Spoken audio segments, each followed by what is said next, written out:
No se puede construir una palabra si no hay hambre para construirla. Las personas confían más en una vacuna que en la palabra de Dios, porque te dicen vacunate y vas corriendo, te dicen la palabra de Dios tiene algo determinante y vas viendo, bueno, a ver si llego, si no llego. ¿Sí? No estoy hablando en contra de nada, estoy hablando a favor de la palabra y ese entendimiento. Muchas veces actuamos, el médico te llama y te dice, venite urgente, y vos salís corriendo. Pedís permiso en el trabajo, o no perdí permiso, faltás igual, y todos tienen que entender que... Pero cuando la palabra convoca, solo los entendidos aceptan la convocatoria, ¿sí? Por eso el Señor era claro, el que tenga oídos para oír, que oiga. Y se supone que nosotros tenemos los oídos, porque tenemos a Cristo. Y todo el que tiene a Cristo tiene los oídos para oír. Nada más que el Señor no dijo, el que tenga oídos para oír, veremos. Dijo, ya que tenés los oídos, usalos para oír. Ese es el detalle que falta, ¿sí?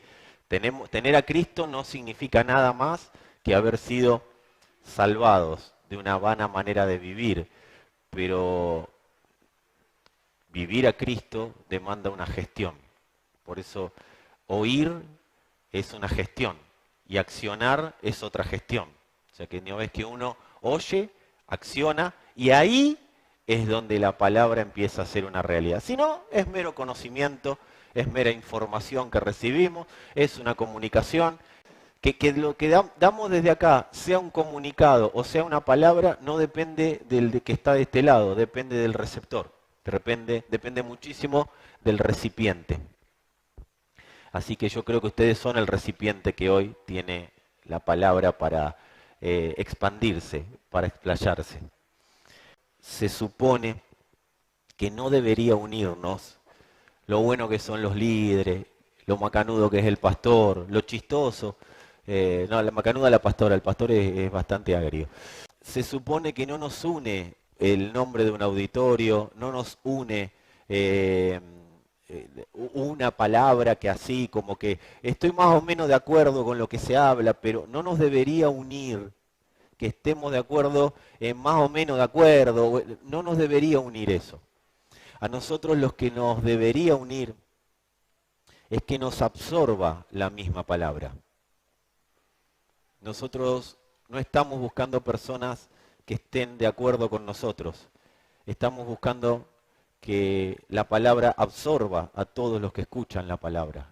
Porque si la palabra te absorbe, si la palabra es una realidad en vos, ya no nos vamos a juntar en el estoy de acuerdo o en el estoy de acuerdo, en el a mí me parece, en el yo creo, debería ser, sino que nos vamos a juntar en el único lugar que nos deberíamos juntar, que es en la palabra, que es en Cristo.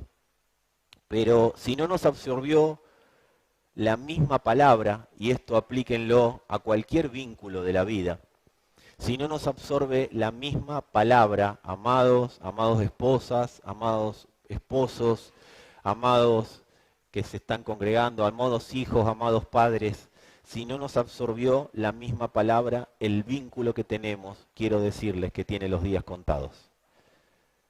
Si no nos absorbió Cristo, el vínculo que podamos tener tiene los días contados.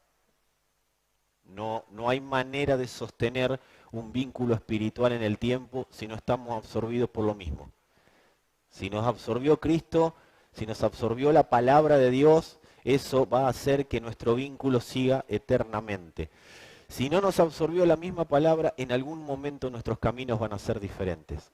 Por eso cuando yo me siento a escuchar una palabra, tengo que hacerlo con la intención de que la palabra me absorba, no de que me guste o no me guste lo que dice el predicador, sino que me tiene que absorber la palabra.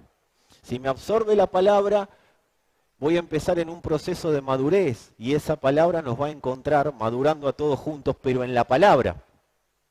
Los esposos, las esposas, se van a encontrar en la palabra. No hay otro lugar para encontrarse, amado, porque en todo lado donde nos encontremos, que no sea en la palabra, más tarde o más temprano, va a generar discordia. Porque cada uno siempre va a tener ganas de tener razón. Entonces, hoy hablaba con un grupo de personas sobre lo que son los debates sobre la palabra. Nosotros no necesitamos debatir la palabra, necesitamos que nos absorba. Entonces, lo primero que tengo que hacer yo cuando voy a un auditorio, cuando estoy con un núcleo de personas que se supone que creemos en lo mismo, lo primero que tengo que ver es, Señor, yo quiero ser absorbido por tu palabra. Y si tu palabra no me absorbe, yo no quiero tener ningún otro vínculo con las personas con las cuales me voy a vincular. Porque es el único lugar donde vamos a estar. Quizás no de acuerdo en la madurez, quizás no de acuerdo en lo que yo pienso sobre una vacuna y vos pienses sobre una vacuna, pero sí vamos a estar de acuerdo en la palabra de Dios. Y ahí será el final de todas nuestras discusiones innecesarias. Discutiremos, entre comillas, para ver cómo mejor podemos estar absorbidos por la palabra de Dios. La mayoría de los conflictos en las congregaciones no es si el pastor predicó una herejía o no. El 90% de los conflictos tienen que ver con cómo me miró, cómo me lo dijo, si le gustó cómo hablé, si no me gustó cómo hablé. El día que la iglesia se junte a hablar de cosas importantes, veremos la mayor manifestación de Cristo en la tierra. Amados, si nos absorbió la misma palabra, estamos en un vínculo eterno. Y esa es una muy buena noticia. ¿Viste cuando te encontrás con personas que decís, yo no lo vi nunca en mi vida, pero lo conozco de siempre? Parece que lo conozco. Bueno, eso es porque nos está absorbiendo el mismo vínculo. Aunque nos hayamos visto una sola vez, nos está absorbiendo la palabra. Eso significa, cuando el Señor dijo, lo que unió Dios, no lo separe el hombre. Eso se dice en los matrimonios, en los casamientos, ¿sí? O cuando el pastor tiene que aconsejar un matrimonio que anda ahí. Cuando unió Dios, no lo separa el hombre. Y ahí en eso nos basamos la vida. No. Cuando hablamos de lo que unió Dios, si la palabra nos absorbió, si la palabra nos unió, el hombre no puede meter la mano para separar lo que la palabra de Dios unió. Esto es para todo vínculo que une a la iglesia. Esto es para todo vínculo que tengamos entre nosotros, entre los que están ahí en internet. Si nos unió la palabra, lo que la palabra unió, no lo separe el hombre. Decile a alguno que tengas cerquita, la palabra que nos absorbió es la que nos vinculó. Si la palabra nos absorbió, si la palabra nos vinculó, amados, no podemos deshacer eso y no tener consecuencias. Si nos unió una palabra, si el vínculo es una palabra, no se puede romper el vínculo sin tener consecuencias. Cuando la palabra nos absorbe es hasta la muerte. Y después continuaremos ahí en la eternidad. Por eso es necesario que entendamos que la palabra que unió y la palabra que une a la iglesia es determinante. Dios nunca habló por hablar, ni habla por hablar. Yo a veces escucho cada cosa que se supone que dijo Dios, que digo, si conociéramos un poquito más a Dios, no diríamos que Dios dijo esto que vos estás diciendo que dijo. O que yo pueda estar diciendo que dijo. Amados, a veces estamos hablando demasiado con nosotros mismos. Y le ponemos Dios a eso, como para ponerle un tilde espiritual, un tinte espiritual. No, estuve orando y cuando salí de orar entendí que tenía que hacer esto. Y vos lo ves, nada que ver con lo que Dios quiso hablar. O con lo que Dios está hablando. Eso puede ser a veces por falta de madurez, pero a veces por no entender que cuando Dios habla no es para tenernos entretenidos.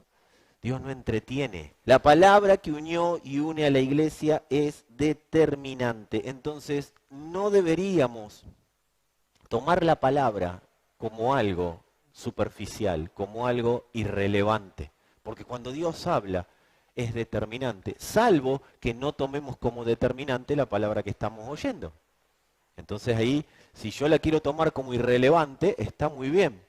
Pero yo tengo que saber que cuando Dios habla es determinante. Porque Dios cuando habló es para que una determinación que Él tomó se lleve a la práctica. Por eso habla de los mandamientos. El que me ama guarda mis mandamientos, no los 10. Lo que Dios habla para hacer. De eso se trata los mandamientos. Mis mandamientos, estatutos, toda palabra que sale de la boca de Dios es para ponerla en práctica, porque Dios va a manifestar su gobierno a través de alguien que pone en práctica su palabra. Y cuando Dios encuentra a alguien que va a poner en práctica su palabra, esa persona se transforma en imprescindible para Dios. No te podés ir de este mundo, porque Dios está muy interesado en que todos aquellos que implementan su palabra, que están determinados a implementarla, porque es la expansión de la vida de Dios, implementar la palabra de Dios. Todos aquellos que implementan la palabra de Dios, Dios los mira como imprescindibles, no se pueden ir de la tierra. Por eso, absolutamente nada de lo que predicamos o ninguna predicación debería ser tomada como un mensaje. Yo ya estoy en esa postura de que o predico la palabra o me dedico a otra cosa. No predico Biblia, predico la palabra de Dios y la Biblia la incluye, o me dedico a otra cosa. Porque para mí tomar la palabra, o cuando voy a escuchar a un predicador, yo lo tomo como palabra de Dios. No lo puedo tomar como un mensaje. Nosotros no damos mensajes, se supone que damos palabra. Cuando lo tomamos como un mensaje, bueno, lo comparamos con todos los mensajes que nos damos nosotros mismos durante todo el día. Pero cuando lo tomamos como palabra, ahí la cosa cambia. Tampoco deberíamos tomar la palabra de Dios como un tema, más allá de que le ponemos título. Más que nada le ponemos título como una cuestión o pedagógica o informativa, pero la realidad es como el nombre de este lugar, es irrelevante para Dios. Mirá que Dios hay gente que se pone la camiseta del lugar en el que está, y yo aguante los de AG y que se mueran los de otra. No, o sea, no. Eso es corintio, eso es de los corintios. Yo soy de Pablo, yo soy de Apolo, yo soy de Cefas, yo soy de Cristo, amado. Esto es un nombre administrativo para que poder estar inscriptos, pero hay un montón de cuestiones, pero esta es la iglesia del Señor. Lo que componemos los santos es la iglesia del Señor. Y dentro de la iglesia del Señor fuimos asignados a una parte que nosotros le pusimos abundante gracia. No te vayas a creer que estuvimos orando 6 años para ponerle el nombre. O sea, los nombres de las congregaciones son irrelevantes. Irrelevantes en un sentido, muy relevantes en otro. Porque entre ponerle la piedrita de David y abundante gracia hay una diferencia. Porque si ponemos abundante gracia al nombre, más vale que cuando vos entré te encontré con gracia. Si vos le pones un nombre, yo me tengo que encontrar con lo que veo en la puerta. Si no, me estás mintiendo. A lo que le pongas nombre, a eso te tenés que dedicar. Porque Dios se toma en serio cuando vos después decís algunas cosas. Pero es bueno que no tomemos la palabra como un tema, ni como un mensaje, sino que lo tomemos como palabra de Dios. ¿Sabés qué te pasa cuando tomás la palabra como palabra de Dios? No solo es lo que dice el que emite, sino que en el recipiente, o sea, en vos y en mí, se van a abrir ventanas por todos lados. No te va a dar la mano para anotar, no te va a dar la mano para escribir, porque te vas a empezar a encontrar con que la palabra te empieza a llevar a lugares totalmente diferentes a lo que tenías pensado ir. Empezás a ver y vos decís, wow, ¿y esto de dónde salió? Es que entendiste la palabra como palabra. Entonces Dios te empieza a hablar a vos y para que vos sigas dando vida. Eso es lo que pasa cuando la palabra se da, por eso la palabra no vuelve vacía.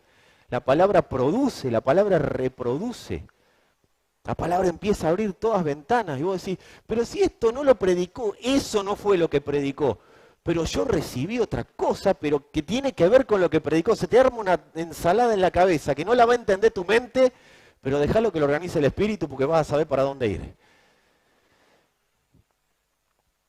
Decí conmigo si querés, toda palabra de Dios es determinante. Por eso el título que le pusimos hoy es una palabra determinante. Ahora, toda palabra de Dios es determinante, pero hay palabras que nos hacen subir determinados escalones. O sea, toda palabra de Dios es determinante, toda palabra de Dios va a dar fruto si nosotros la implementamos, pero hay palabras, hay algunas que son para subir escalones súbitamente. Una cosa es subir el escalón, los que están en internet seguro van a ver, todos me ven, todos me ven las piernas, ¿sí? Una cosa es subir el escalón, así, ¿sí? ¿Me entendieron? ¿La vieron? Y otra cosa es, ahí está. Hoy salí a correr, es la última que hago, ¿sí? La próxima me desgarro. Amados, hay palabras que son para subir el escalón y hay palabras que son para subirlo súbitamente, más rápido. Y yo creo que la de hoy es una palabra que tiene esa característica y por eso la convocatoria. Cuando entendí de qué íbamos a hablar, entendí que quienes acepten, oigan con el oído que tienen que oír e implementen, van a subir súbitamente escalones, como nunca antes subieron. Hay un escalón. Y lo bueno de los escalones es que no es una valla, entonces no tenés que andar trepando o no te queda nada atrás. Lo bueno de los escalones es que abajo queda un cimiento, ¿sí? Hay otro escalón abajo. Entonces no quedás en el aire, subís un escalón, pero atrás hay un cimiento. Y creo que fuimos edificando cimientos, fuimos edificando escalones para que este escalón que vamos a subir sea un escalón que nos tenga a todos un piso más arriba o por lo menos un escalón más arriba en la vida del Espíritu. Y creo que va a ser determinante. Las palabras determinantes, este tipo de palabra, demandan gestión inmediata. Inmediata. ¿Qué es inmediato? Ya. De eso se trata. Esto es como cuando vas al médico, bueno, hay que dejar la sal. ¿Cuándo, doctor? Ya. Y pero no me dio tiempo. Es que ya veníamos hablando del tema, lo que pasa es que usted no quería escuchar. De dejarlo progresivamente, ahora es ya. Y entiendo que el Espíritu va a ir acomodando lo espiritual a lo espiritual y te va a mostrar todo lo ya que te tenga que mostrar. Yo veía la carta a los Hebreos y notaba una característica muy marcada en los destinatarios. Siempre me llamó la atención la carta a los Hebreos. Una de las cosas por las cuales me llamó la atención siempre la carta a los Hebreos es porque no tiene autor, pero está tan exacta. Es tan, sí, perfecta, puedo decirlo de esa manera.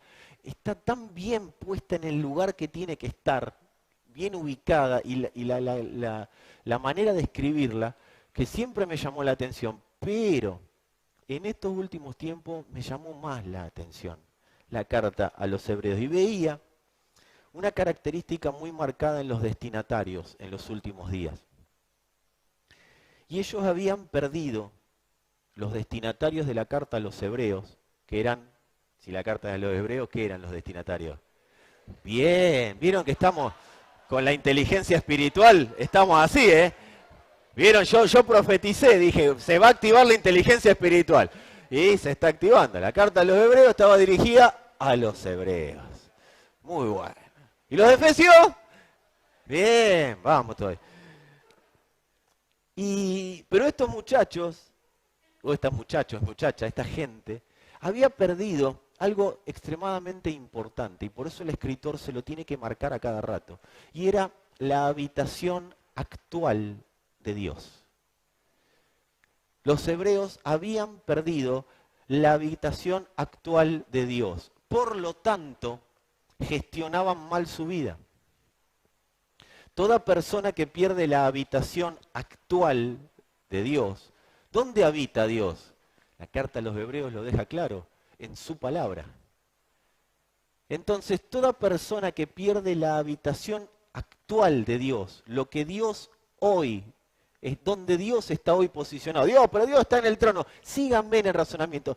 Dios está en el trono, pero también está en su palabra. Él es es dinámico, Él es omnipresente. Él puede estar en el trono, pero también en su palabra. Y cada palabra de Dios nos va mostrando dónde está Dios hoy. Lo que habían hecho los hebreos era perder la brújula sobre dónde estaba Dios en ese momento. Por eso es una carta que tiene 2000 años casi, pero es actual. Tiene las dos características, porque muchas personas son salvas, pero perdieron la habitación actual de Dios. Esta gente había pasado más o menos había transcurrido 50, 70 años, más o menos es cuando se escribió la carta, de la cruz. 50 o 70, entre 50 y 70, no me pidan exactitud porque no la tienen ni los eruditos bíblicos, no la voy a tener yo hoy. A ver, Espíritu Santo, revelame la exactitud de la carta.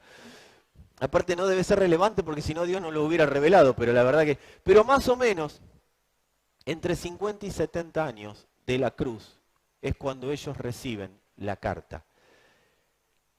Habían pasado ese tiempo y ellos todavía no encontraban a Cristo. Todavía no encontraban la habitación actual de Dios. No encontraban la actualización que era Cristo. ¿Qué hace cuando perder el foco de la habitación actual de Dios? Lo que les pasó a ellos. Ellos les estaba empezando a generar en su mente pensamientos de esclavo. Toda persona que pierde la noción de la habitación actual de Dios empieza a tener en su cabeza pensamientos de esclavo, pensamientos de retroceder, pensamientos de abandonar, pensamientos de dejar todo lo que está haciendo y volver a su vida anterior. O por lo menos a actuar conforme a como siempre actuó. Vuelven viejos temores. De hecho, ustedes fíjense, Israel sale de Egipto y cuando está en el desierto, Moisés se va a la montaña y como tardaba mucho, ellos empezaron a decir, vamos a hacernos un becerro de oro que nos lleve de vuelta a Egipto. O sea, esto es cíclico. Todas las generaciones tienen, cuando no encuentran la habitación actual de Dios, pierden la noción de su libertad. Entonces empiezan a actuar como esclavos. Sus pensamientos y sus acciones son de esclavo.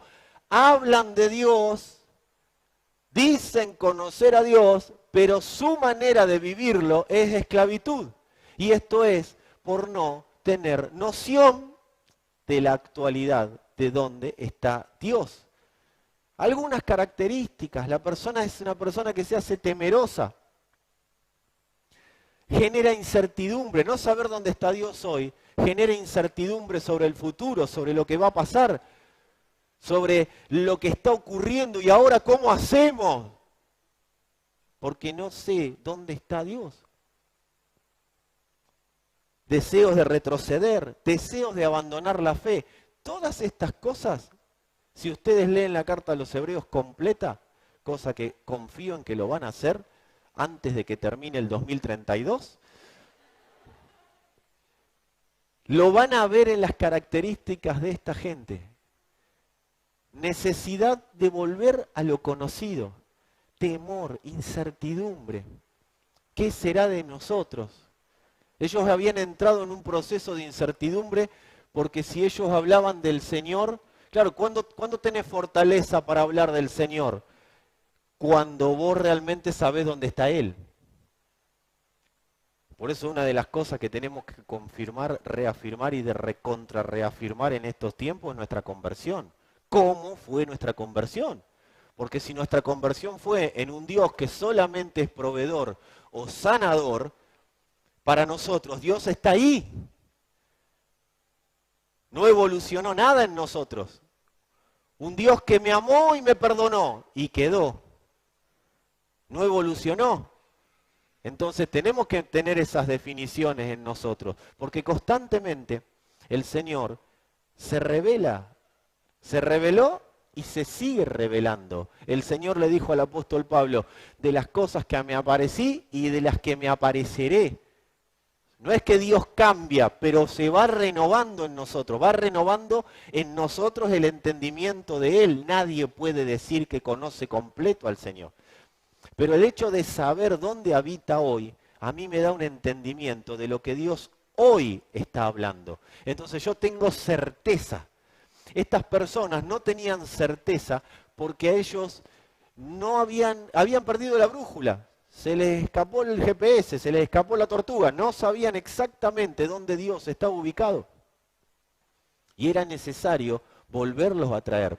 Una de las cosas que el escritor les dice es no retrocedan, no dejen de congregarse como otros tienen por costumbre. ¿Por qué la gente deja de congregarse? Porque perdió la habitación de Dios. Ya Dios le da lo mismo. Cuando nos da lo mismo congregarnos es porque nos da lo mismo Dios, pero no lo vamos a decir abiertamente. Decimos cosas como esta, con Dios todo bien, pero con la iglesia es el problema.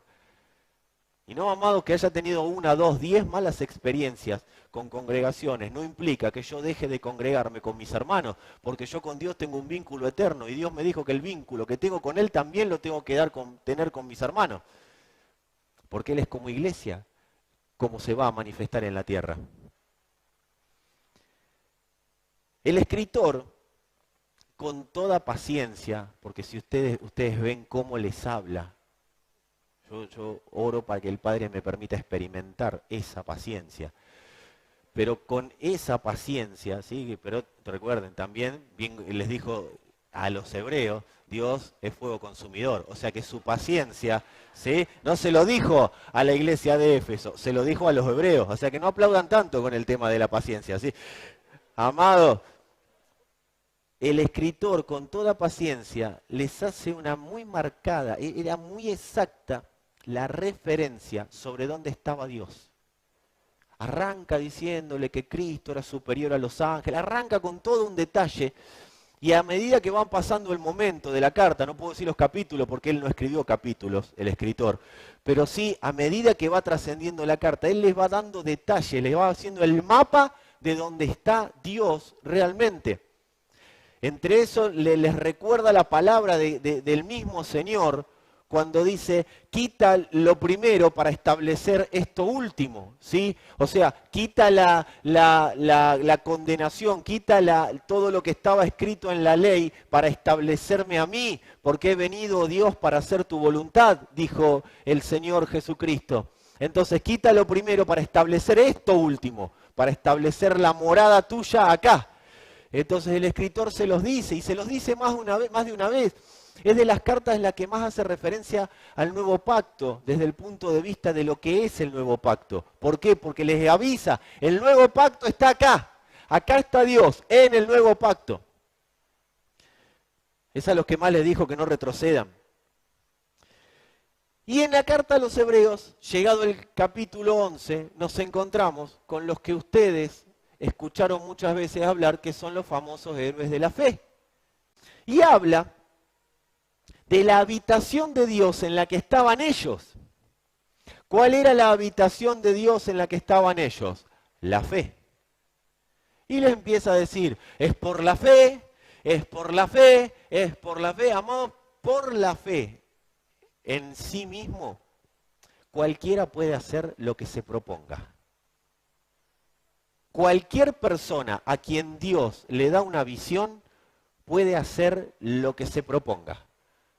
Abraham, te voy a dar un hijo, y ese hijo va a ser padre de multitud. Abraham se puso a hacer todo lo que había que hacer, y encaró para donde había que encarar, porque vio, si a vos viene Dios y te muestra, te necesito en Chapatmalal y andate de rodilla, vos te vas de rodilla, y es por la fe. Porque tenés esa determinación, todo humano tiene determinación, y más cuando viene Dios y te habla de algo, te pone un horizonte. Entonces, ellos creían que la habitación de Dios seguía siendo la fe. Pero la Escritura dice que el justo por la fe vivirá. O sea, la fe, lo que hace, la fe del Hijo, lo que hace en nosotros es el electroshock. Cuando nosotros estábamos muertos y el Señor nos eligió para salvación, nos sacó de una mala manera de vivir y nos puso en su habitación, ¿sí? Eran tinieblas y ahora son luz. Antes de hacer ese paso, lo que hizo él fue un electroshock, fue el tuc, ahora vivo, ¿sí? Ese electroshock fue la cruz, creímos por la cruz, creímos, pero ¿por qué? Por la fe. Ese fue el paso inicial. La fe, por eso cuando hay gente que dice, yo tengo mucha fe, ¿y qué más? Porque decirle a alguien, si querés, con la fe, no alcanza. Porque dice Corintios, Pablo a los Corintios le escribió, que la fe y esperanza y el amor, o sea, Y lo que va a perdurar es el amor. La fe y la esperanza se quedan acá.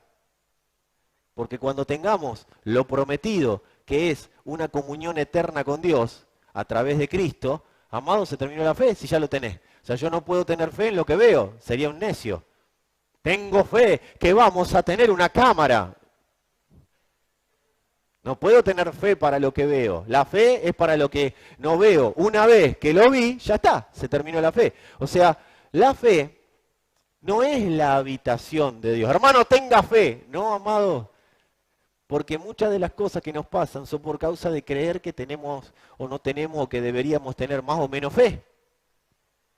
Y bueno, no lo puedo lograr, pero tengo fe que así va a pasar.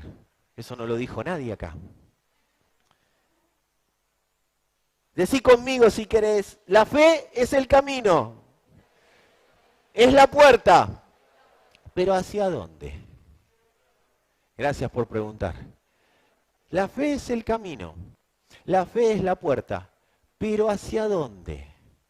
La fe es el camino, la fe es la puerta, hacia la gracia. A la gracia se llega por la fe. El estadio en el cual el Señor nos dejó posicionado es en la gracia, no en la fe. En la fe nos posicionó para desperté y ahora te pongo en la gracia. Se nos mandó a vivir en la habitación de Dios, que es la gracia. ¿Por qué? Porque la fe no tiene poder contra el pecado. Yo no puedo vencer el pecado por fe. El pecado se vence por la gracia, porque por cuanto abundó el pecado, abundó la gracia, no la fe. Por eso a veces no podemos vencer algunas cosas. Y por eso la esclavitud. Porque ¿qué es el pecado? Esclavitud.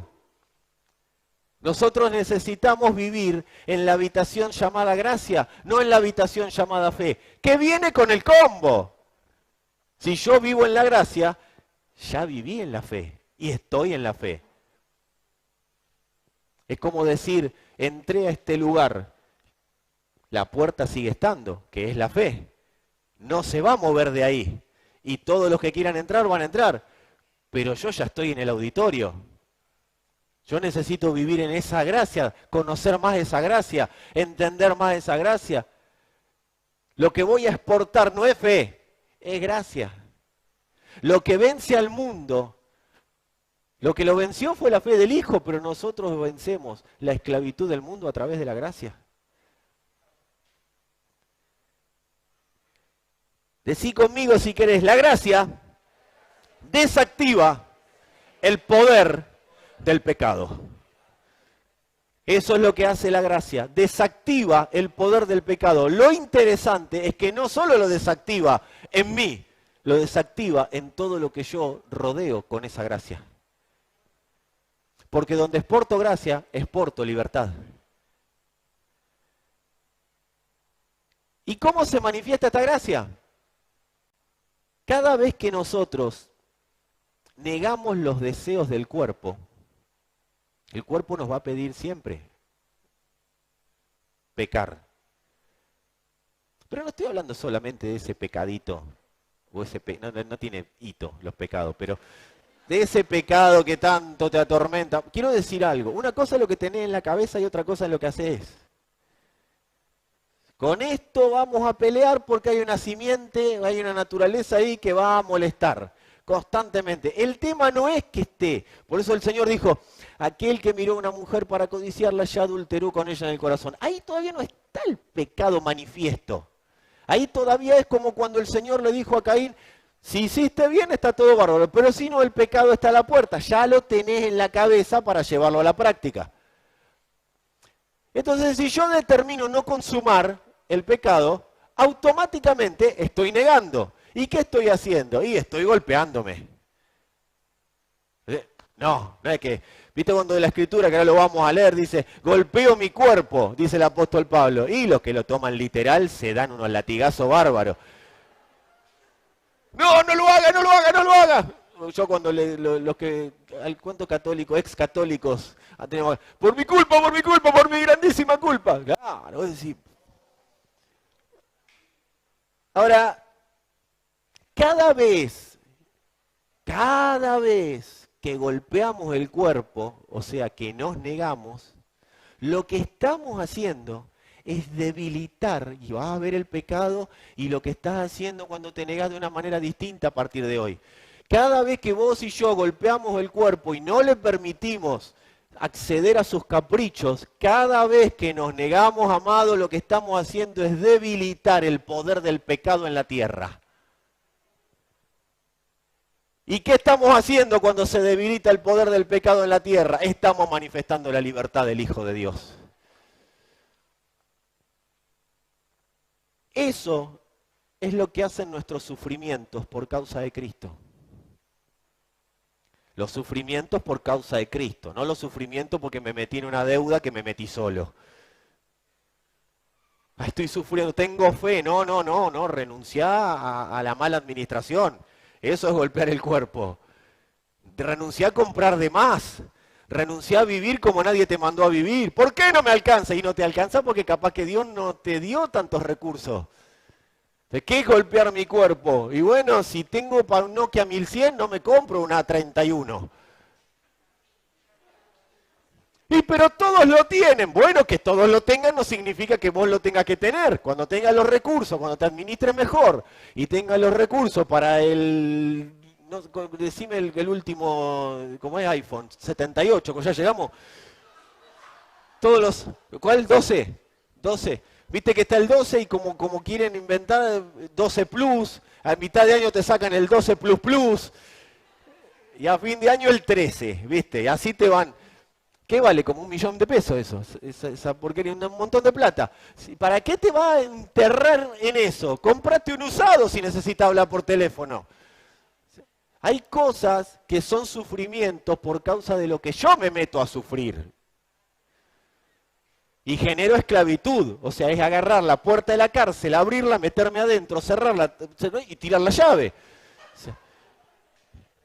Esa es la esclavitud. Ahora, cuando hablamos de los sufrimientos por causa de la palabra, Señor, yo sé que si golpeo mi cuerpo y lo pongo en servidumbre, como ahora vamos a leer, si golpeo mi cuerpo y lo pongo en servidumbre y le digo que no a mis deseos carnales, yo sé que se está manifestando mayor libertad de tu Hijo en la tierra. Entonces ya es otra cosa, ahí empiezo a sufrir. ¿Qué es lo que sufro? Y sufro padecimiento, quizás hasta persecución. Hay lugares en el mundo que están sufriendo persecución por causa de la palabra. De hecho, amado, todo esto que se está gestando es persecución a la palabra. ¿O vos te crees que corta las libertades individuales? No, amado, es persecución a la palabra, no tiene nada que ver con la Constitución Nacional. Es persecución a la palabra de Dios. Es el ensayo, como dijimos el domingo, del 666, no hay otra cosa. Entonces, cuando hacemos lo que debemos, en lugar de lo que queremos, ¿quién sufre? Y el cuerpo. No, porque yo tengo un testimonio, nada. Cuando hacemos, hasta el que tiene la paloma blanca acá y se viste de blanco, tiene tentaciones. Cuando las tentaciones no son llevadas a la práctica, o sea, cuando el pecado es gobernado por la determinación de no cometerlo, ¿sí? Porque nadie, después de Cristo y después de que yo lo recibí, nadie puede caer bajo el gobierno del pecado. Solo cae bajo el gobierno del pecado el que quiere caer bajo el gobierno del pecado. No hay manera. Yo solo me meto bajo gobierno, ¿sí? No les gustó esa parte mucho.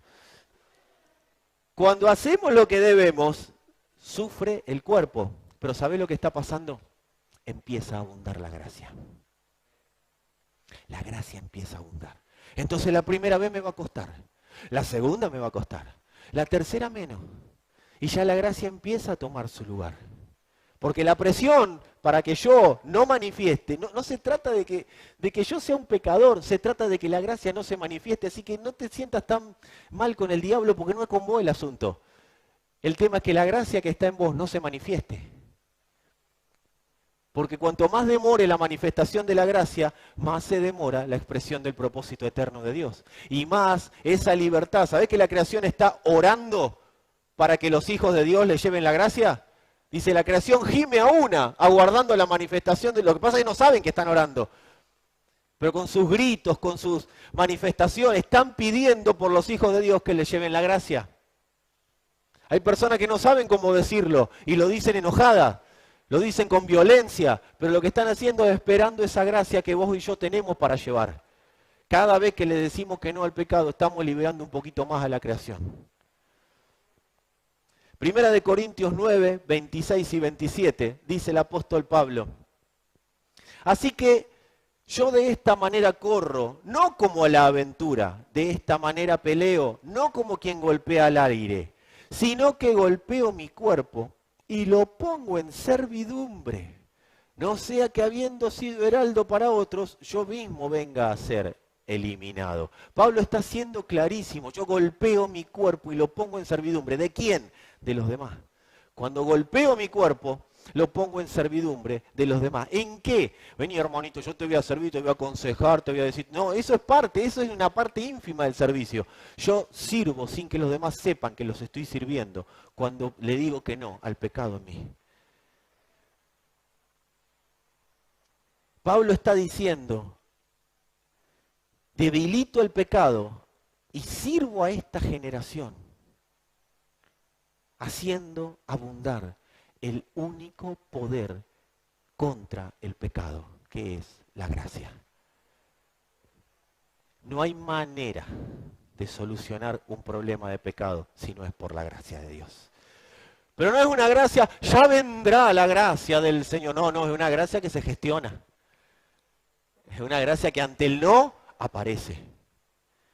Y vos decís, pero se va, se elimina. No, no se elimina. Pero vos y yo no lo vemos, pero se empieza a manifestar un ambiente de libertad. El otro día leíamos 2 de Corintios 4, lo leíamos del 5 al 11, pero yo voy a leer los últimos versículos, los últimos 2. El apóstol Pablo, o los últimos 3, vamos a leer. Dice, tenemos este tesoro en vasos de barro, ustedes conocen, para que la excelencia del poder sea de Dios y no de nosotros. Dice que estamos atribulados en todo, o sea, estaban en sufrimiento, mas no angustiados, en apuros, mas no desesperados, perseguidos, mas no desamparados, derribados, pero no destruidos. Y dice, llevando en el cuerpo por todas partes la muerte de Jesús. ¿Cuál fue la muerte de Jesús? La muerte de Jesús fue Jesús absorbiendo todos los pecados. Llevando en el cuerpo la muerte de Jesús, para que también la vida de Jesús se manifieste en nuestros cuerpos. Porque nosotros que vivimos, siempre estamos entregados a muerte por causa de Jesús, para que también la vida de Jesús se manifieste en nuestra carne mortal. Cada vez que alguien decide morir, la vida de Cristo se manifiesta. Pero lo más importante es que no solo se manifiesta en mí, eso es buenísimo. Cuando uno dice, ay, vencí esto, vamos por la próxima. Que eso es lo que te dice Dios, ¿venciste? Bueno, listo, buenísimo, vamos por la próxima. No te hace un desfile de modas para celebrar la victoria, ¿sí? O la ceremonia de premiación, bueno, venció este pecado, vamos a vencer. No, Dios lo que hace es, bueno, vamos por la próxima, porque más gracia se tiene que manifestar en la tierra. Y vos sos un instrumento de esa manifestación de la gracia. El pecado abunda, pero Dios tiene hijos. ¿Cuántos hijos de Dios hay acá? El pecado abunda, pero Dios tiene hijos que por sus sufrimientos, o sea, por la muerte, expresan al Hijo, o sea, la gracia, mediante la resurrección. Por eso, por cuanto abundó el pecado, abundó la gracia. Porque donde hay un hijo, hay gracia a punto de manifestarse. Si Jesús se quedaba acá, esa gracia se manifestaba en los lugares donde Él se movía. Pero al irse y enviarnos al Hijo en nosotros, esa gracia se empezó a manifestar en todo lugar donde hay un hijo. Por eso abunda la gracia. El mundo ve la expresión de la gracia en los hijos que resucitan. Ahí ve el mundo la expresión de la gracia. Por eso es difícil la situación que puede estar pasando, el sufrimiento por causa de Cristo que puede estar pasando. Hay cosas que nos pasan que no tenemos ni idea por qué nos están pasando. Algunas ya las dije, las podemos resolver mirando cuánto entra y cuánto sale. Pero hay cosas que nos pasan que vos decís, ¿por qué me está pasando esto?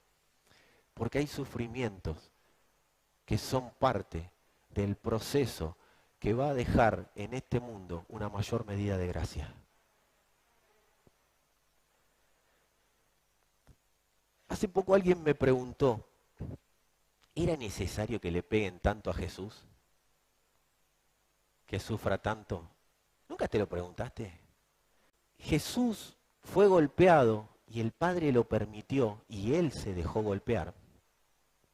Porque en cada golpe, en cada latigazo, lo que estaba ocurriendo es que se iba debilitando el poder del pecado en la tierra. En cada golpe, en cada latigazo que recibía el Hijo, se iba debilitando el pecado en la tierra al punto final de que la victoria se dio a conocer cuando dijo, consumado es. Cada golpe, cada latigazo era se debilita el pecado. 2, se debilita el pecado. 3, se debilita el pecado. Y en un momento dijo, consumado es. Victoria final sobre el pecado y sobre la muerte. Cada golpe generaba un pecado que iba haciendo. Cada golpe que recibía Jesús parecía que lo desestabilizaba a él, pero en realidad lo que estaba pasando es que el pecado hacía así. Pero si lo estamos matando, no, te estás debilitando. Eso fue cada golpe. Y esa es la victoria que nosotros anunciamos. Esa es la victoria que nosotros exportamos. A medida que vamos siendo absorbidos por la cruz, a medida que vamos permitiendo los golpes del sufrimiento de la cruz, nosotros no vamos a recibir latigazos, ojalá que no, pero no vamos a recibir clavos. Esa cruz fue para Él, pero por causa de los sufrimientos vamos muriendo. Pero a medida que sufrimos, vamos siendo absorbidos por la cruz. Y esa es la victoria que anunciamos nosotros. Porque vencido el pecado, es vencida la muerte.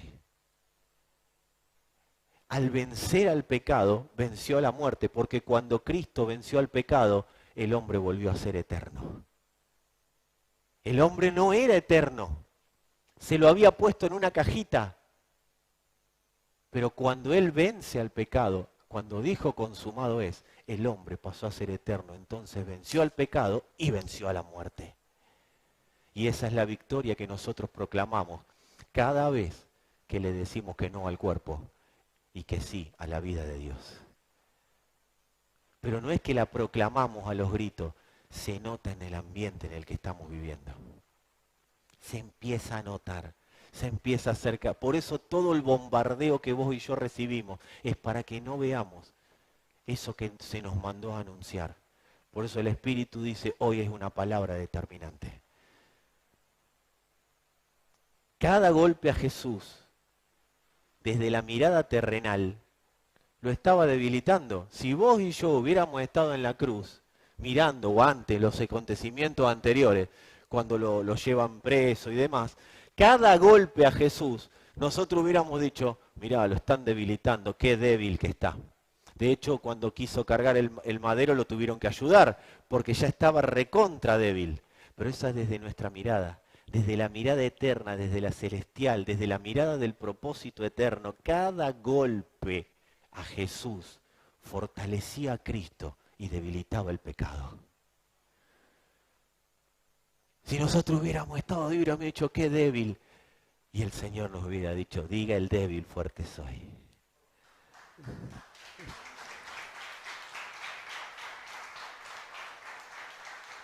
Amados, los sufrimientos en Cristo pueden hacernos parecer debilitados.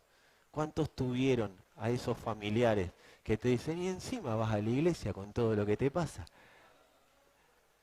Mira, si yo estoy mejor que vos. pero vos no estás produciendo lo que estoy produciendo yo. Los sufrimientos en Cristo pueden hacernos parecer débiles, pero está siendo fortalecido el hombre interior. Cristo está siendo formado en nosotros. Cuando sufrimos en Él, Él es formado cada día más efectivamente en nosotros. Pablo, que no era evangélico, no ocultaba sus sufrimientos. Viste que los evangélicos, no, gloria a Dios, todo, pero porque que no queremos decir que no estamos bien. Y menos el testimonio ante los familiares. Como que lo defendemos a Dios por ahí nosotros. Como que lo queremos hacer queda bien al Señor. Yo estoy en Cristo, me va todo bien. Pablo no ocultaba nada.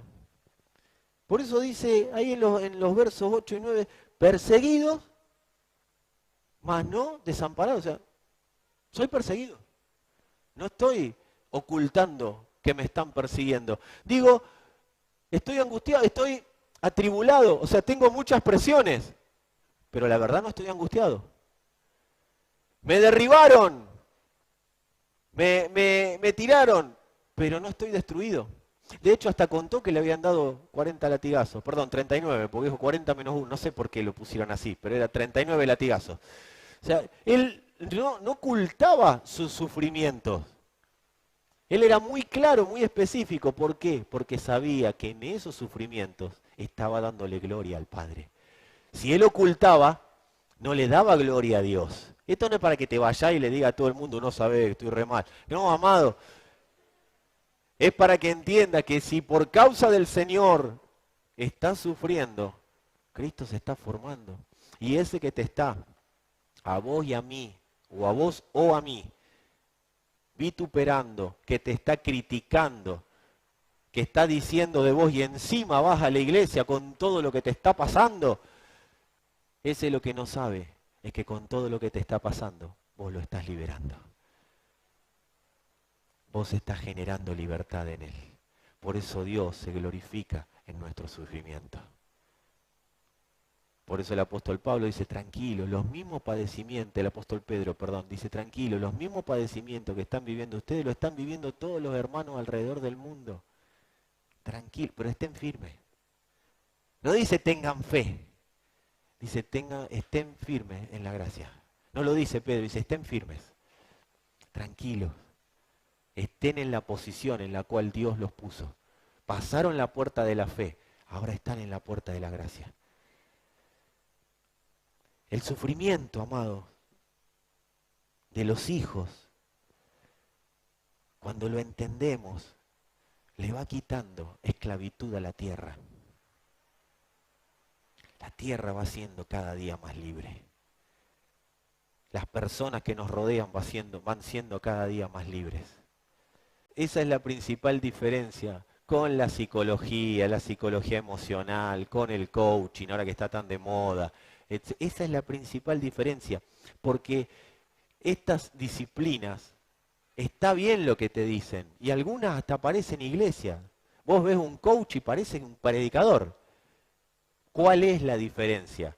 Que él te da herramientas para vivir y quizás las implementás y te va bien, pero esas herramientas te sirven para vos, no le sacan esclavitud a la tierra. Las herramientas, la principal diferencia entre el sufrimiento de los hijos y la predicación de la palabra, para que el sufrimiento tenga un entendimiento y podamos ver la mayor la gracia no se va a manifestar porque yo hable, la gracia se va a manifestar porque yo acepte padecer por Cristo. Y ahí se va a manifestar la gracia. Porque ¿qué te dice el coach? Aceptá como estás. La aceptación es el principio de la solución. Mirá qué lindo coacheo que te hago. La aceptación es el principio de la solución. Sí y no. Porque puedo estar solucionando un problema, un inconveniente, pero sigo siendo esclavo porque estoy bajo un gobierno de esclavos. En cambio, la palabra de Dios, cuando golpea y yo pongo mi cuerpo y lo pongo en servidumbre, cualquier palabra que Dios hable y yo la implemente en contra de lo que quiero hacer, pero hago lo que debo, lo que hace es traer libertad a esta tierra. Dice el escritor a los Hebreos, ¿cuántos han leído que dice, puestos los ojos en Jesús, el autor y consumador de la fe, o sea, el que la llevó a la práctica, el que la hizo, el que es la fe?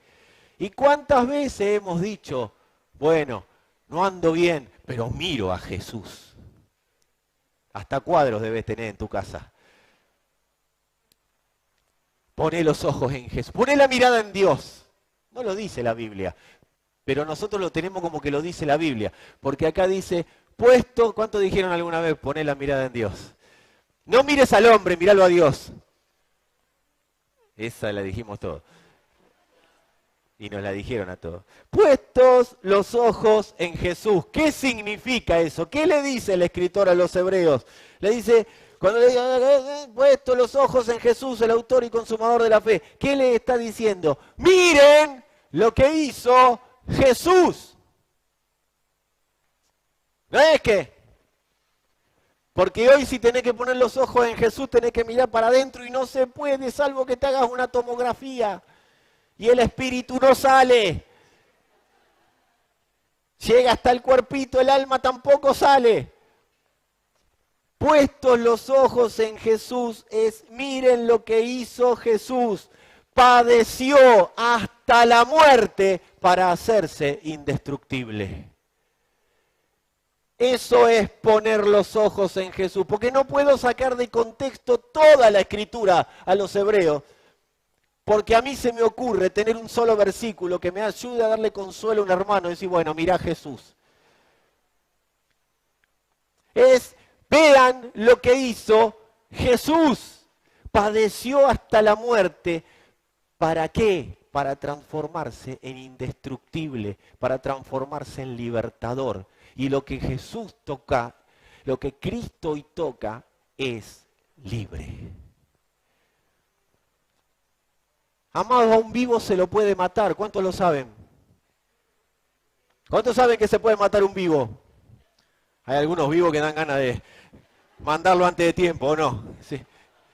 Pero a un vivo se lo puede matar. Ahora, amado, ¿cómo matas a un resucitado? A un resucitado no lo detiene nada ni nadie. No hay manera de detener a un resucitado. Y yo te felicito porque decidiste ser un resucitado. No te pueden detener, salvo que vos decidas autodetenerte. Al resucitado no se lo puede detener, se lo puede influenciar para que se detenga, pero no se lo puede detener. Al vivo se lo puede matar. Puestos los ojos en Jesús, déjense morir, padecer, para vivir como resucitados. Hebreos 12:2 dice que Jesús, no hace falta que lo busquen porque no lo voy a leer completo, dice, Jesús menospreció el oprobio. Dice, puesto los ojos en Jesús, el autor y consumador de la fe, el cual, por el gozo puesto delante de él, sufrió la cruz, menospreciando el oprobio. Menospreciando el oprobio. ¿Qué es menospreciar? ¿Qué es el oprobio primero? ¿Sí? Porque no era un amigo de él. No le des importancia al oprobio. Bueno, oprobio correte, no. Oprobio es vergüenza. Jesús menospreció la vergüenza. Él trató a la vergüenza. Vergüenza no, de me pongo colorado porque estoy acá arriba en una cruz y me están mirando todo. No es esa vergüenza. Es la humillación. La vergüenza que él padeció fue la humillación de ser tratado como un pecador, de ser tratado como un impío, de ser tratado como una basura. Esa es la. Pero ¿sabe lo que hizo él con esa vergüenza? La menospreció. Dice acá que la menospreció, no le dio relevancia. ¿Sabe por qué no le dio relevancia? Porque esa vergüenza que él padeció o que estaba padeciendo era el paso previo a la resurrección. La vergüenza me dura un ratito. Que me gane en la discusión me va a durar un ratito. Pero yo con esta discusión que decido perder por causa del Señor, esto me va a dar resurrección y vida. No es justo que avasallen nuestros derechos constitucionales. Y es verdad, no es justo. Pero deja que la justicia la ponga Él. Y Él ya manifestó su justicia. En su justicia, nosotros fuimos justificados. En su justicia, nosotros fuimos resucitados. Y si vivimos en su justicia, menospreciemos el oprobio, menospreciemos la vergüenza. Me la ganaste la discusión, ya está. Porque si pierdo, ganas vos y gano yo. Porque si pierdo, una mayor medida de Cristo, una mayor medida de gracia se está manifestando. Y te estoy haciendo libre. Si querés decirle a alguno, el Evangelio es una carrera de resistencia, no de velocidad. Como que la gente quiere llegar rápido. Si fuera de velocidad es, Señor, te acepto como mi Señor. Listo, se terminó, ya ganaste. Pero es de resistencia, porque el pecado abunda y tiene que abundar la gracia. Los hijos tienen que resistir, firmes. ¿Para qué? Para que abunde la gracia. Porque no solo con oración, no solo con gritarle al diablo, se logran posiciones de gobierno. Es con muero para que la gracia se manifieste. El Espíritu Santo tiene el plan de carrera de esta carrera de resistencia. El apóstol Juan fue muy fiel al decir, escuchen, era muy limpio el canal, escuchen lo que el Espíritu tiene para decirle a la iglesia. Porque en el Espíritu hablando está el plan de carrera. Y está cuándo ser efusivo y cuándo bajar. Cuándo detenerse y cuándo no detenerse. Cuándo la iglesia tiene que avanzar y cuándo la iglesia tiene que retroceder. Cuándo la iglesia tiene que esperar. Cuándo la iglesia tiene que avanzar con mayor velocidad. Él maneja el plan de carrera.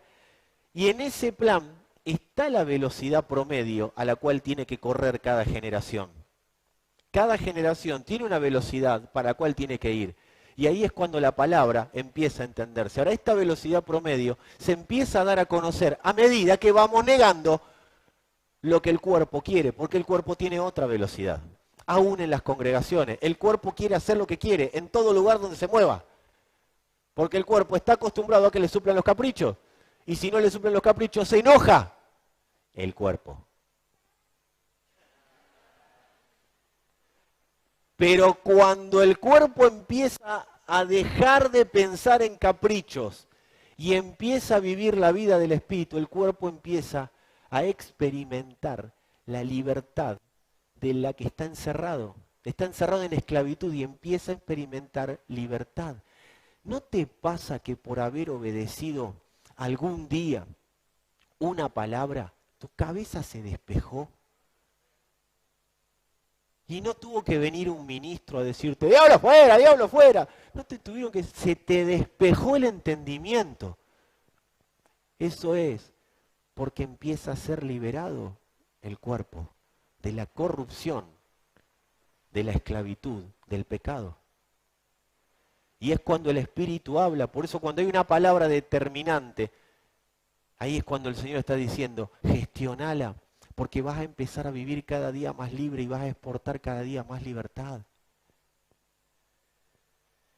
El fin de esta carrera de resistencia, ¿cuál es? Irnos al Señor, al cielo con el Señor. ¿Viste? Esta es la que tenemos en lo evangélico. Nos vamos al cielo y todos estamos esperando que venga a buscarnos o que nos lleve. ¿Sí? Es como que somos suicidas, pero no nos animamos.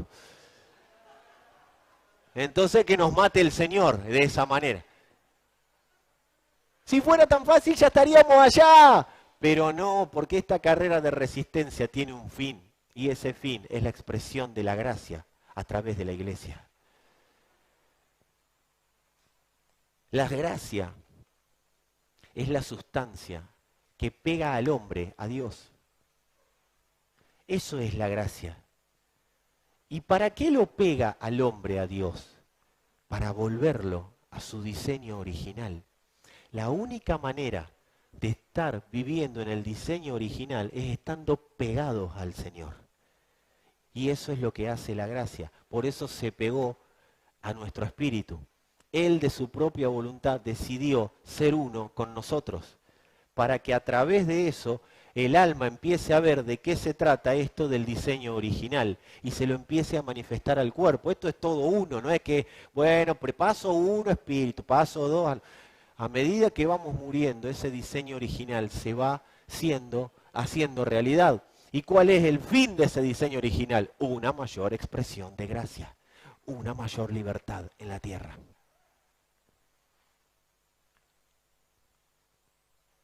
La gracia es el producto liberador por el que clama la creación. La creación le clama a Dios. Y acá te meto en la responsabilidad. Haga 2 días, 3 días, tengas 15, 20, 3 años o 80. Amado, la creación le clama a Dios por hijos que exporten gracia.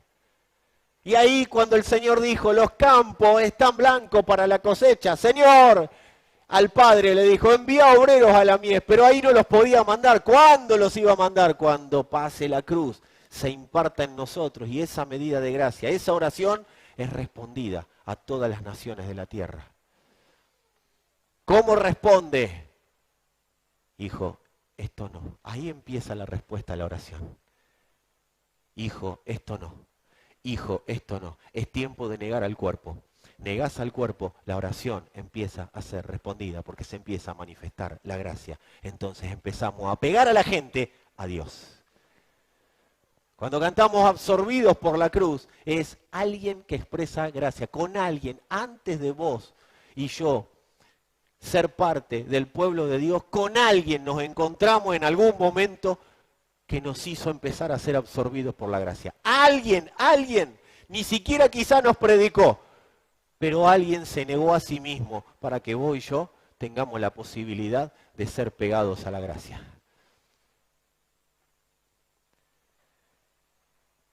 Ahora, para exportar esta medida de gracia, cualquiera que vaya a exportar algo, primero lo tiene que producir. Si bien la producción está a cargo del Espíritu, que esa producción sea una realidad en nosotros, está a cargo de nuestra gestión de vida. Porque para producirla a la sustancia de la gracia es necesaria muerte y es necesaria sepultura todos los días. Todos los días. De una vez y para siempre fue la salvación, fue el primer paso, pero luego todos los días. De eso se trata la madurez. Madurez es exportar una mayor medida de gracia. Madurez no es, mirá, este hermano viene a todo, mira, vos, ofrenda, diezma, están todos lo que le piden lo hace. No, eso puede ser, cualquiera puede hacer eso. La madurez está en una medida de gracia que está llevando libertad. Porque a veces hablamos de iglesia y creemos que iglesia es esto. Iglesia es la familia. Iglesia es el trabajo. Iglesia es donde todo lugar donde yo me muevo lo puedo transformar en iglesia. Si la gracia está siendo exportada desde mí. Decirle a alguno, la gracia es el producto final de la resurrección. Eso es la gracia, el producto final de la resurrección. Cuando alguien resucita, está listo para expresar y vivir la gracia. En que la gracia es el producto final de la resurrección, es donde entendemos por qué. O sea, resurrección viene después de muerte y de sepultura, ¿sí? Esto lo hemos hablado, pero esto no quiero que quede en un tema, quiero que quede en una realidad para vivirla. Una vez que yo me niego, empiezo un proceso en el cual el producto residual es la resurrección y al final termina con la gracia, ¿sí? Con la expresión de la gracia. ¿Qué es la gracia? La expresión de la libertad, como vamos hablando. Pero por eso acá es donde nosotros entendemos por qué, después de hablar de la fe, empieza a hablar el Señor en Hebreos 12 de la disciplina. Yo que soy preguntón, digo, ¿qué tiene que ver la fe con la disciplina? Fíjense que en Hebreos 12, entre el 5 y el 11, no lo voy a leer todo, pero dice, hijo mío, no menosprecies la disciplina del Señor, ni desmayes cuando eres reprendido por ella, porque el Señor al que ama disciplina. Y después de hablar, termina hablando de cuidado con rechazar la gracia. Ahí por el 12. Entonces, entre la fe y la gracia está la disciplina. ¿Y qué es la disciplina del Señor? La disciplina del Espíritu. Es no a lo que le tengo que decir que no. Y sí a lo que le tengo que decir que sí. Ahora, si se me cambian los papeles, hay disciplina del Señor. ¿Pero para qué? Para que yo siga haciendo ese diseño que Él fue, es y será. El diseño que Él puso en mí, que sea una expresión de su gracia en la tierra.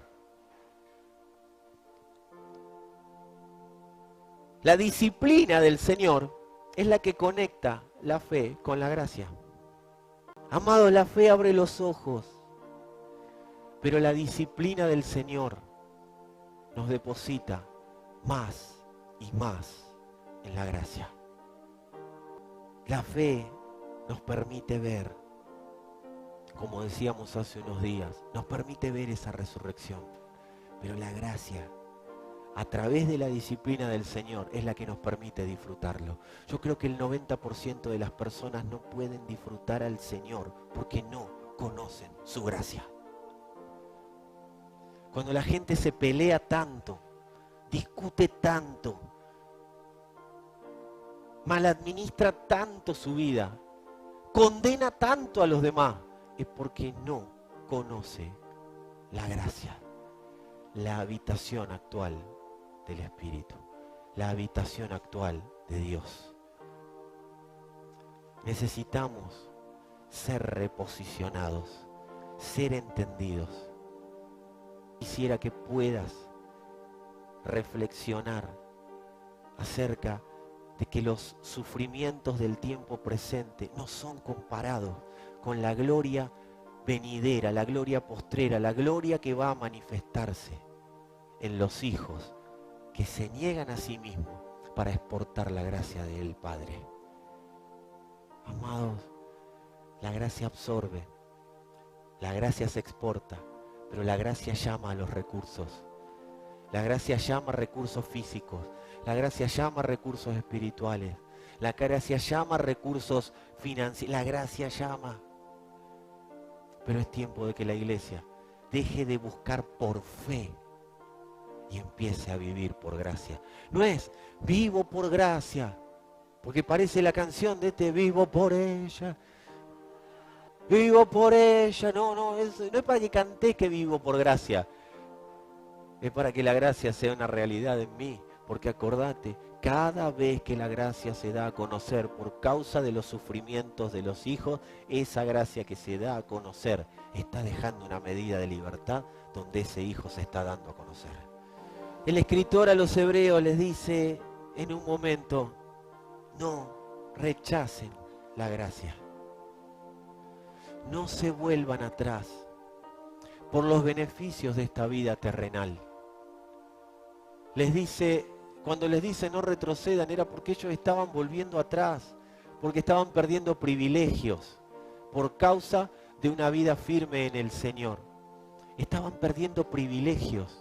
Había muchas cosas que estaban ocurriendo, tenían amenazas de cárcel, entonces ellos dicen, retrocedamos, ya está, volvamos a la esclavitud. Y el Señor les dice, no retrocedan, porque esa esclavitud que hoy es aparente está manifestando libertad. ¿Sabes qué, amado? ¿Sabes qué, amada? Vos y yo estamos beneficiándote con la decisión de muchos de estos de no retroceder. ¿Sabes cuántas familias se van a beneficiar con tu decisión de no retroceder? Y si vos estás acá como catador de mensaje, como evaluador, está un poquito agrio. Si estás en ese, yo te voy a pedir que todo lo que dije lo rechaces, no te quedes con un pedacito. Rechazá todo lo que dije porque no te sirve la mitad ni un cuarto. Pero si entendés que la gracia es la habitación actual del Señor y no la sabés vivir, empezá a preguntar, porque uno de los mayores problemas de la gracia, o para que la gracia se dé a conocer, es el orgullo humano. Ese es el pecado número uno no es un fornicario, el pecado número uno es el orgullo humano, que no permite que la gracia de Dios se manifieste. Por eso antes del pecado es la altivez de espíritu. Pero nosotros no somos de los que le van a dar lugar a ese orgullo humano. Vamos a permitir morir al orgullo para que la gracia sea una realidad en mí, la gracia sea una realidad en mi familia, la gracia sea, amado, vas a ver, yo te lo garantizo porque es palabra de Dios, yo te garantizo que los sufrimientos presentes están produciendo gloria, están produciendo una medida mayor de gracia, están produciendo una medida mayor de Cristo, y eso se va a notar no solo acá adentro cuando nos juntamos, se va a notar en todo lugar donde vos te muevas. Quizás vas a decir, pero no se me solucionó nada, pero vas a empezar a ver.